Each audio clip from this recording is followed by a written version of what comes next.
জীবনের এতটুকু পথ আসতে চলার পথে বহু কিছু হারিয়েছি।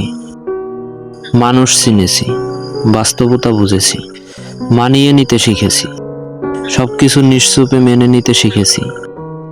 অনেক স্মৃতি জমিয়েছি, যেসব স্মৃতির পৃষ্ঠায় পৃষ্ঠায় অপূর্ণতা, আক্ষেপ ছাড়া কিছুই নেই। কিছু মানুষ তো স্মৃতি হয়েই রয়ে গিয়েছে অতীতে, কেউ বা এখনো আছে না থাকা জুড়ে। এসবের মাঝে সব থেকে মূল্যবান যেটা হারিয়েছে সেটা হলো আমি নিজে। অতীতের কোনো এক বেড়াজালে আটকে রয়ে গিয়েছি, এখন আর খুঁজে পাই না নিজেকে, অথবা বলা যায় খুঁজতে যাইনি আর।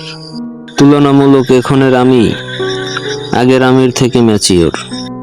এখন আর অত সহজে কেউ বোকা বানিয়ে যেতে পারে না।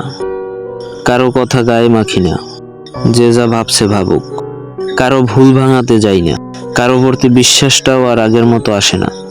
কারো থেকে কিছু পাওয়ার আশাও রাখি না।